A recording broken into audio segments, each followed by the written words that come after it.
all this money in my smooth life. Hey, hold up, wait a minute, what the fuck you going on with my niggas? Let's get it.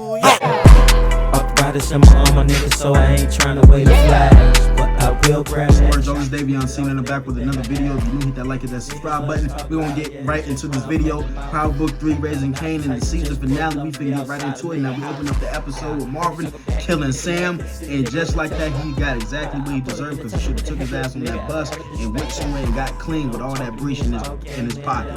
But now he tried to give us a whole background story about how he was an accountant, and a part of me wanted to feel bad, but I didn't. I didn't feel bad. I didn't care about none of that. I don't feel the sympathy he deserved to go. That I don't care about none of that. You should have told us that story 5 episodes ago to actually have something developed from that. Have some feelings developed from us.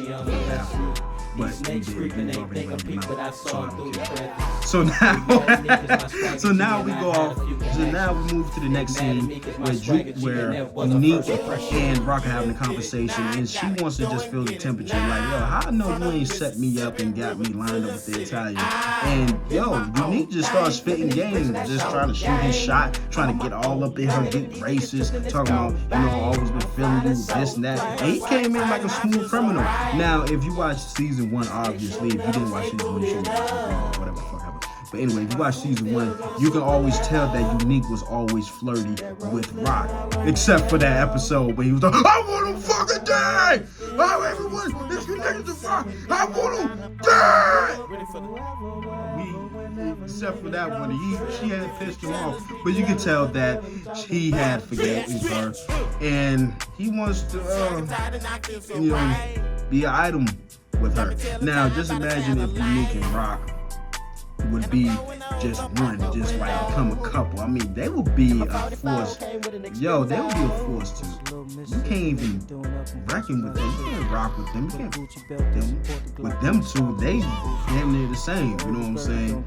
And Unique and Rock. I mean, it would be kind of interesting to see Unique and Rock get in a relationship together, just based on how militant they move, how organized they are, even though Unique got his corner snatched as well. But that's not here nor there. So now we go off to Jukebox. Jukebox is walking the streets, and she catches the boy that she went on a date with. Now we find out it was all a setup to see if Jukebox was actually heterosexual. Now, what they did to her in that house was unnecessary, so which is why I was glad she beat the brakes off that boy. I'm talking about she had, I think, was he bleeding? I think he was bleeding. If not, I wish it would have happened. But anyway, beats the brakes off that boy like he stole something and then was talking all kinds of crazy. Now, later on, she gets bailed out by Burke, and they have a conversation like, yo, you need to give me some information. But Jukebox reveals one thing. She reveals a little hint of something. And let's just take a break real quick, man. Let's just go to Jukebox real quick. Notice how Jukebox keeps getting interrogated by these cops. You don't think that she's learning how to become a cop by getting interrogated so much? Maybe she wants to become a cop. Who knows? I don't know what would make her want to become a cop. You know, because we've seen in the last Power Book 1 where she was a cop. So maybe this is starting to become practice. I don't know. Now we get off to your boy. We go off to your boy Kanan stealing drugs from the stash house. And he's doing it nonchalantly, not caring, talking about him. F my mom, I don't care what she said. And Marvin was kind of surprised. Marvin was like, now, Kanan is supposed to be getting it just like DEF CON, you know what I'm saying? He's supposed to be getting it on his own. He don't want nothing to do with his mother, not too much, you know? And so by season 3, we should probably see Kanan a little bit more seasoned than he was in the prior seasons, you know what I'm saying? Now, Tony Danza makes a guest appearance as the mob boss, the mafia. Sal pays him a visit, tells him about the war going on. Come to find out that Rock already beat him to it, telling him about everything, and that he ain't got no permission to do nothing. But the same thing happens to Rock. The tables turn when the same thing happens to Rock because she goes to what's his name? Anyway, the old boy that wanted Cartier taken out. Come to find out that she's not really needed. She did all that for no reason. Took out Cartier and it's not gonna get nothing. You can't get in my organization, and the fact that you beef with the Italians, that's a big hell no. And then you heard her, she said it, she said, mark her words, she said, nah. I'm gonna fuck you just like how I'm fuck money. They just know I got a big rig. I'm like, damn. Really, Rock? That's how you feel? I mean, because Rock is very ridiculous. But she just knows how to make her moves. Here's one thing that I just realized. Now, understand how I just mentioned she makes a move, play chess. What do you think goes against that sound? Give it a second. Ghost got it from Kanan because Kanan got it from Rock. Rock is the main, she is the staple to this whole power thing. Don't y'all understand? That's why she is one of the most important characters. That's why Raising Kanan is the most important series, because it puts everything into perspective. It set up a lot of things that has happened in the prior seasons of Power, being that they was in the future. But this is how it all led up to all those events, led up to all the people being who they were, with Ghost, Tommy, and Kanan. Those are all staples right there, but Rock is the main staple. Rock and Kanan are the main staples. Really, the whole family, but it's Rock because she runs everything with the iron fist. You know what I'm saying? So now we go off into Lulu. Now, Lulu has been trying to get into the music business, trying to legitimize himself, trying to get things going with the music, trying to get his artist Visa off the ground. And come to find out that Rock signed everything, so meaning that she owns Lulu financially. She owns the studio, she owns the record label, just so she can own him. Now, over the past few episodes, Lulu has really been trying to work hard with the music. I mean, it's just strictly music with him. But he's been getting dragged back into the game because of Rock's mess. Now, this season is supposed to be about the family fracturing and possibly getting back together, but I know everything is supposed to be like reconciled between Rock and family because they're going to war, but they're gonna break again. They're gonna break up again because Kanan's definitely trying to get away from Rock. It's almost to the point, if by season 3, or at the end of season 3, Kanan is officially going to hate Rock. He's officially going to hate his mother. Just mark my words with that, man, because you can't keep lying to this kid who keeps asking you, almost begging you to be honest, and you just won't do that. And it's just not right. It's not fair. Now we got Burke trying to hem Kanan up for some work, and then come to find out she's trying to get more and more into the whole who shot Detective Howard thing. And I was glad when he pushed her down to that ground and took off running. And then she tried to do the you can run but you cannot hide vibes, you know. I forgot what she said, but it was on the wrong side, parallel with what she was saying. Now, let's get into the action. Now, the action starts with Marvin and the goons. And yes, you got your boy Lulu. They strapped all up, got the sticks out, catch the Italians lacking, and light up their whole block. Take out by like 2-3 people on that block. Just like that whole strip up. They ain't playing, but they should have. What they made the mistake is that they should have kept hitting them. They should have kept going every day. Somebody get shot. I don't promote violence, but I'm just talking about for power purposes. You know what I'm talking about?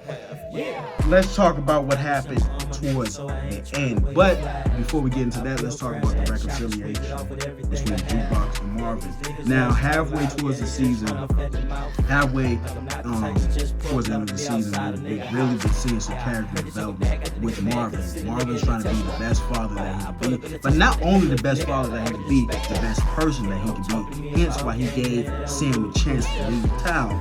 Because if you would have left town, I would have never had to kill you. But like, you made me do it, Why you make me do? But anyway, Marvin is on point. He's still on point. He's still trigger happy. You know what I'm saying? He hears someone making noise around the apartment. It's jukebox decided that she wanted to move back in with Marvin, and you can tell like this really hit Marvin, not in a bad way, obviously, but just hit him, had him in the feels, and like. It's just like I'm happy to see it. I'm glad I was wrong in my predictions about them reconnecting and just becoming father and daughter again. I was happy about that because, honestly, bro, it would have hurt if they would have never got back together. Because Marvin's a good guy. I like Jukebox, and they just need to be not like that. No. Father and daughter. They need to be just like this, man, because who knows, man, we have right now, you know what I'm saying? We are all that we have. So now let's get into the action. Now fast forward, the Italians are attacking the whole New York projects. I mean the Queens projects, everyone's getting lit up left and right. My whole thing is this. And if you know this YouTuber, hit her like and subscribe button because I'm about to shout her out. Shout out Tyra from Struggle Reviews. I'm about to tag your name. I'm about to put your name somewhere in the descriptions just so you know that I talked about you, because you made a good point, girl. Why didn't they have more security? Y'all know y'all was at war, but y'all steady lollygagging. Just Rock over here trying to set up her new, nice, beautiful house. No, you supposed to be on the front line trying to give directions, point this one over there, do this, move this, have these two positioned up here. You in this corner of the rooftop, y'all supposed to be over here in case y'all got to snack. Yo, she should have been more on point. That's why so many people got killed. Now, this is gonna be hot for the projects. You know that, right? Because there was a shooting in not each, but like in a lot of the project hallways. That's where their operation runs. So with all that going down and all those bodies piling up, yeah, you can expect the police to be coming up and through there to see what's going on. When the boys come, they're gonna have to figure out how to get some of that product out. Now, on Marvin's behalf, I don't know about the other rooms and other buildings and other apartments, but he was smart enough to have that stuff moved down to other apartments, because we already know it's about to be a bloodbath. It's about to be people coming through. It's going to be a lot of bodies piled up everywhere. The last thing we want is the police and detectives walking through here trying to figure out, oh, who did this? Oh, this is a crack house. Now all y'all going to jail. Now, the scene that may have hurt a lot of people's hearts was when Marvin got shot. And when Marvin got hit, I thought it was finna be over, but once the dude in the wheelchair opened his apartment door up and had him lay low up in there, be safe, I was like, okay. And then that's what I like too, because earlier in the season, you see when Marvin wanted to just kick the shit out of dude, kick dude off that wheelchair for talking crazy. What's his name? Something. Better recognize. Man, I'm in this wheelchair, says something, and I'm still laying fools on their back. I'm like, okay, man. All right, man. Better recognize. The whole better recognize thing, that's some straight up New York 90s type shit, you know what I'm saying? We just had to be there to excuse me, to know what they're talking about. But it was good karma on both behalves, because the dude in the wheelchair could have still been a jerk. He said, nah, that you was acting like this. Nah. And then he would have never got his blessing. You know what I'm saying? So shout out to Renee for helping Marvin become, or get on the road to becoming a better person. And I just want Marvin's gonna make it. He ain't that. This is not the whole who shot Marvin. Is Marvin dead? No, he's not, none of that. Now, one thing I wanted to talk about was the shootout at the studio. They came for Lulu even, you know what I'm saying? And Lulu played it smart, but unfortunately, well, I'm not gonna say unfortunately, because I really didn't know about the season. I mean, it was someone else. These creeping, they think I'm cheap, but I saw them through. She just got caught up. They mad at me cause my swagger G and I had a few connections. They mad at me cause my swagger G and that was a first impression. You didn't get it, now I got it. Go and get it now. No. Now we get your boy Unique. He picked up that Draco. He picked up the stick and he let it sing. But fortunately, your boy Varel got hit up. But I noticed the second time when he got hit up, when I watched it for the second time, he got hit over here. That can be fatal, but it's not fatal. He was supposed to get hit up in here and here, because that's what I wanted, because he tried to kill my man Lulu. So now what? So I hope Varel doesn't make it, because I don't like Varel, and it's always fuck Varel. It's Varel K.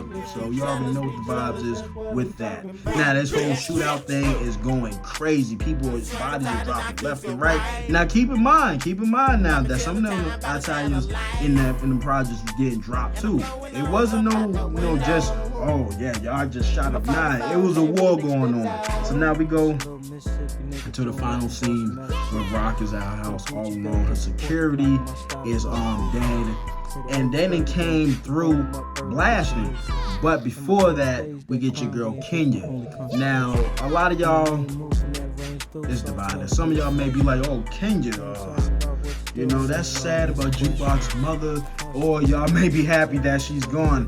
9 times out of 10, Kenya was going to talk to Rock about what happened with Jukebox after she assaulted that poor boy, and that was what happened. And before she can even get into all that, she ends up getting sprayed in front of Rock, and Rock almost gets hit. So now Rock knows that she's outnumbered, knows that it is what it is, and that she's ready for whatever. Dude comes in with the hammer, and then just like that, a light night shining on your boy Unique comes through with the hammer, blasting, putting a hole in homie's chest. Now, I thought they was finna do a little mooching and shit like that, but yo, I'm telling you, man, they're gonna be an idol, man. I just see it, man. No, Unique is not Breeze. Stop saying that Unique is Breeze. He is nowhere near Breeze. Whoever said that, what's the little boy name? Famous was gonna be Breeze. I don't know what you were talking about, but no, he is definitely not Breeze. His name is Unique. When we see Breeze, his name is not gonna be no other name. Okay, it's not gonna be Unique. Then we change it to Breeze. No, it's not gonna be none of that. It's gonna be when Breeze shows up. His name is gonna be Breeze. It's not gonna be this big origin or whatever. It's Breeze. Okay? Now Unique turn and change his name to Breeze. None of that. He's not Breeze. I don't see him as Breeze. Breeze is still a mysterious character in the Power universe. And once that is revealed and who is going to be Breeze, then we can all relax. But overall, during the season finale, man, I had fun watching this season finale, this episode.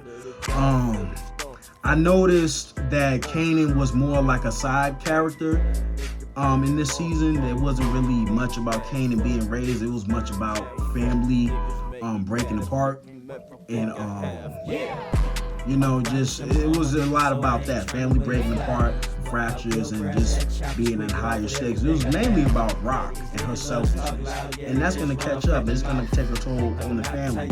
And then don't be surprised if Marvin catches on to it and starts giving Rock lip, like how Lulu did. You know what I'm saying? This whole thing is going to crumble, trust me, because Kanan is already out here. He was told that, yo, this is your throne is yours, so take it. So he's doing exactly that. That's why Marvin didn't really say anything to Kanan taking the drugs. Now my thing is, who is Kanan going to be getting his supplies from? Because in order for him to be pumped, he has to get it from his mother. So don't be surprised at some point in season 3 he's going to be on the lookout for a new supplier. And I don't know how that's going to turn out. All I know is at some point in season 3, when season 3 rolls around, I believe Kanan is going to be a little bit more seasoned on how to be in the game. And don't be surprised when Jukebox starts falling in love with it. You know what I'm saying? Jukebox, she's on her way. She's just on the legal side of things. It's a dirty cop, you know what I'm saying? I believe in season 3, Kanan is definitely going to have more character development. And I feel like him and his mother are really gonna fall out towards the end of season 3, all the way up to the final episode of season 3. Kanan is definitely going to hate Rock. Y'all can come back to this video. Watch it. Watch this part of the video. Yes, Kanan is going to hate Rock, and that's when Kanan is going to really, you know. Now, one honorable mention before I get off this, I want to mention too. I don't know if I mentioned it on the video. Juliana, I mean, baby girl, you was getting your head knocked from between the refrigerator and the stove. Now all of a sudden you Griselda now. I don't know, man. I mean, a cousin was sitting there. He didn't say a word. I think. Listen, a lot of people say that. Oh, when did she become tough? I think she started playing chess. If you ask me, because she, at the end of the day, she chose Rock, not the other way around. You know what I'm saying? So maybe she's putting up this whole weak, timid woman thing. I'm so innocent, really I'm not. Maybe that's the plot twist. Come to find out that she's not innocent. That she really is. All that stuff was an act. And she was playing chess, like a lot, whatever. But there's a lot of things that has to be unraveled in season 3. There was a lot of cliffhangers. You know what I'm saying? There was a lot that was left open for storytelling purposes, so I look forward to it. But anyway, that's my full recap / review of Raising Kanan. This was a fun season. I enjoyed it. I definitely want to see more development on Kanan's character. I feel like I see more character development on Marvin and Jukebox's characters and Lulu's characters, but mainly those two. Then I seen actual Kanan, so we definitely got to get juicier with Kanan. But anyway, man, trust the process, man. We're gonna get there. But anyway, y'all hit that like, hit that subscribe button. Anything that I missed on this video, just let me know. Drop it down in the comments below. Did you like the season? Y'all know what I'm talking about. But anyway, man, I'm up out of here, man. Y'all take y'all asses back and let I work in the morning. Peace. Drop them off in a hotel or apartment complex. Don't tell a bitch that I might be, I just tell her that she gets it. These niggas rather be loved or rather be thoroughly respected. Don't fuck with me, I need peace of